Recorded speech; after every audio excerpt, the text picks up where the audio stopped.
हूं मयूरी गुप्ता, आप देख रहे हैं क्राइम नगर न्यूज।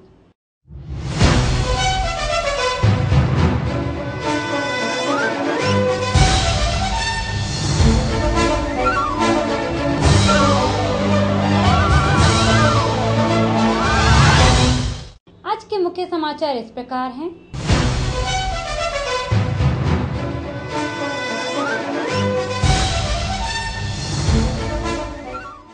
मेरठ नगर की एक युवा चित्रकार डॉक्टर अर्चना रानी ने एक प्रदर्शनी का आयोजन ललित कला एकेडमी में किया। थाना बाजार खाला के अंतर्गत आने वाली मोती झील कॉलोनी में नकली गुटखा बनाने वाली फैक्ट्री पकड़ी। आज चौक स्थित ज्योतिबा फुल्ले पार्क में एक भव्य नाट्य मुशायरे का आयोजन किया गया। पत्रकारिता में बढ़ते खतरे और सुरक्षा के विषय पर एक गोष्ठी का आयोजन प्रेस क्लब में किया गया। Uttar Pradesh bank employees union ने लालबाग स्थित अपने केंद्रीय कार्यालय में एक प्रेस वार्ता का आयोजन किया। आईपीएल विवाद को लेकर लखनऊ के अलीगंज क्षेत्र के सहारा टावर पर इनकम टैक्स का छापा। डॉक्टरों ने एक बार फिर साबित कर दिया कि भगवान का दूसरा रूप डॉक्टर ही है।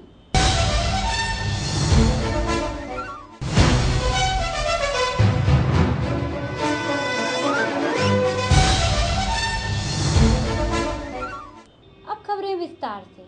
मेरठ नगर की एक युवा चित्रकार डॉक्टर अर्चना रानी ने एक प्रदर्शनी का आयोजन ललित कला एकेडमी में किया।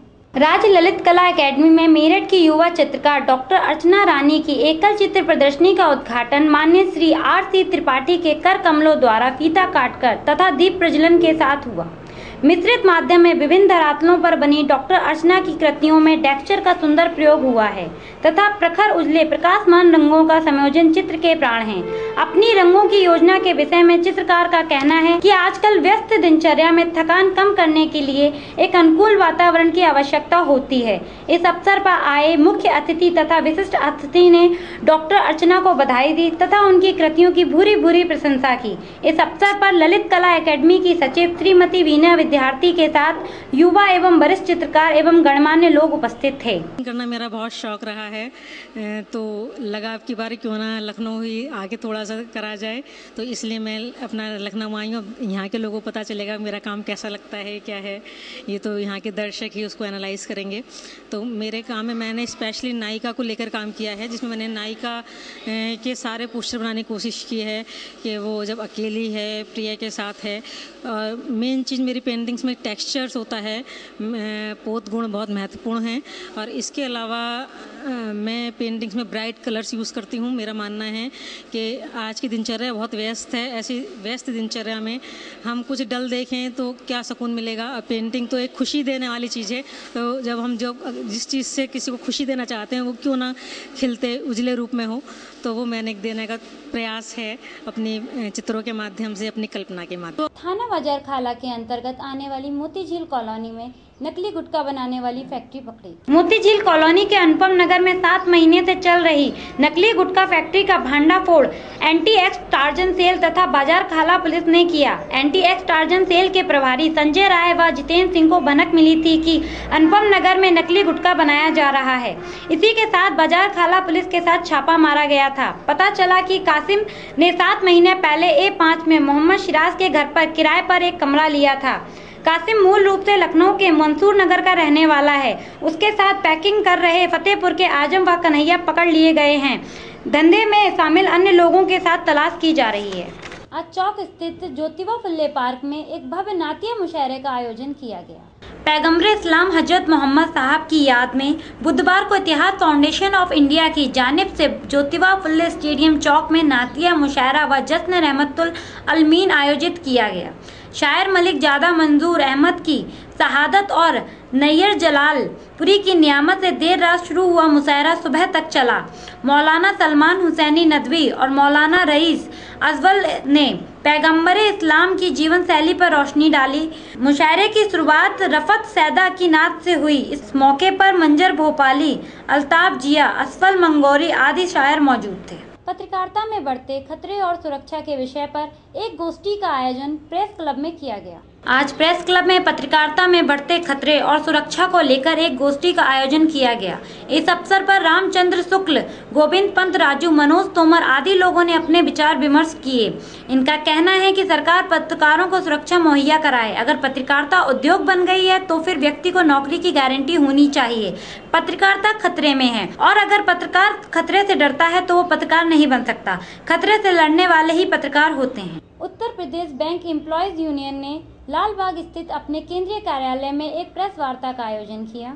श्री CH वेंकटाचलम, महामंत्री AIVEA ने AVIA द्वारा बैंकों के बैंकिंग उद्योग सुधारों, सार्वजनिक क्षेत्रों के बैंकों में परिसर विलय व एकीकरण, स्टेट बैंक में सहायक बैंकों को बंद कराने, सार्वजनिक क्षेत्रों में बैंकों को पूंजी देने हेतु विश्व बैंक ऋण दिलाने विरुद्ध एवं सार्वजनिक क्षेत्रों में बैंकों का विस्तार एवं उन्हें द्रव करने हेतु, सभी निजी बैंकों के अधिकरण हेतु, शोध ऋणों की वसूली हेतु कड़े कदम उठाने के लिए जनमुखी बैंकों की नीतियों हेतु मांगों को लेकर राष्ट्रव्यापी अभियान चलाने की घोषणा की। काम करना है 7,75,000 employees and officers. They will be covered by this wage revision settlement, and by this settlement, but in addition to wage revision, वो पेंशन स्कीम में ज्वाइन करने का और एक ऑप्शन भी देना है। IPL विवाद को लेकर लखनऊ के अलीगंज क्षेत्र के सहारा टावर पर इनकम टैक्स का छापा। विवाद को लेकर लखनऊ के अलीगंज क्षेत्र के सहारा टावर पर इनकम टैक्स के 1 दर्जन अधिकारियों ने दोपहर बाद छापा मारा। अधिकारियों ने मीडिया को कोई भी जानकारी देने से मना कर दिया। सुरक्षा कर्मियों का कहना था कि इनकम टैक्स विभाग की तरफ से हमें आदेश मिला है कि किसी भी मीडिया कर्मी को अंदर न आने दिया जाए। अधिकारियों के कहने के अनुसार IPL को लेकर यह छापा मारा गया है और इससे अधिक कोई जानकारी मीडिया को नहीं दी गई। आज सुबह से ही सहारा बिल्डिंग पर इनकम टैक्स अधिकारियों का तांता लगा रहा और पुलिस बल का भी प्रयोग किया गया। गेट पर खड़े हुए हैं, गेट पर सुरक्षा के लिए खड़े हुए हैं। अंदर से बाहर ना है, बाहर का अंदर ना है। क्या मामला चल रहा है? अभी किसी की जांच हो रही है। कौन लोग आए? अब इसके बारे में नहीं मालूम। अब अधिकारी लोग आए। अब ये नहीं बताया कौन अधिकारी, हम किस विभाग के हैं। कब से आए आप? करीब 1 घंटा से ऊपर हो गया। आप लोग को क्या निर्देश दिए गए? हमको निर्देश यही दिया गया, गेट पर रहिए, कोई बाहर से अंदर ना, अंदर का बाहर ना जाए। डॉक्टरों ने एक बार फिर साबित कर दिया कि भगवान का दूसरा रूप डॉक्टर ही है। साईगंज क्षेत्र के शशांक, जो 16 वर्ष का है, शशांक मंगलवार की सुबह लगभग 7:30 बजे मशीन से तेल निकलवाने गया था। तेल निकलवाने की प्रक्रिया चल ही रही थी कि उसने इस मशीन की धुरी पर अपना हाथ रख दिया। हाथ में पहना कड़ा मशीन में फंसा और तेज झटके के साथ पूरा हाथ उखड़कर दूर जा गिरा।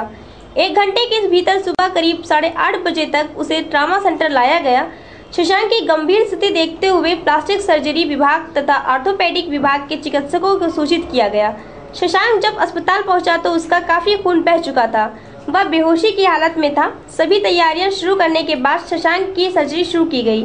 इसमें सबसे पहले उसके अलग हो चुके हाथ की हड्डियां बाहर से जोड़ी गई, फिर सभी धमनियों, नसों और तंत्रिकाओं को आपस में जोड़ा गया। इस ऑपरेशन को पूरा करने में लगभग 8 घंटे का समय लगा। डॉक्टर कुमार का कहना है कि वह अब ठीक है। उसके साथ हाथ में रक्त संचारण सामान्य तरीके से शुरू हो गया है। मेरा बेटा है और ये सुबह पिराई मशीन में ऐसे ही खेल कर रहा था। बोर्ड का साइंस का स्टूडेंट है, इंटरमीडिएट का। पेपर ख़त्म हो गए थे, CPMT तैयारी कर रहा था। स्पेलर जो तेल निकालने की मशीन होती है उसमें ऐसे ही खड़ा हुआ था, तो जिज्ञासावश उस खली हटाने लगा। उसी में बोल्ट निकला हुआ था, तो उसका कड़ा पहने हुआ था, उसमें फंस गया। तो ऐसे राउंड 2-3 जब हुए थे तो समझ भी नहीं पाया, तब तक उसका हाथ यहाँ से टूट गया। हाँ, तो जैसे ही मुझे पता चला, मैं फर्स्ट से उसको मैंने प्लास्टिक की थैली में उसको बंद किया और अपने फ्रेंड को मैंने फ़ोन किया। 4 पहिया वाहन आ गया। उसके बाद मैंने उसको गाड़ी में सब लोग बैठे और वही उसको लड़के को बैठाया। सब लोग जो है बैठ गए। उसके बाद उसका हाथ उसी में एडजस्ट करके खूब कागज कपड़े से बांध के, ताकि ब्लड लॉस ना हो। और मैं उसको लेकर तुरंत ट्रामा सेंटर आ गया। जैसे ही ट्रामा सेंटर में आया, मेरा डॉक्टर साहब को सूचित किया, तुरंत मेरा ट्रीटमेंट शुरू हो गया। और बाकी सब वो डॉक्टर साहब आपके सामने हैं, जो जैसा भी। प्लास्टिक सर्जरी, ये शशांक नाम का मरीज है। 16 साल का बच्चा है।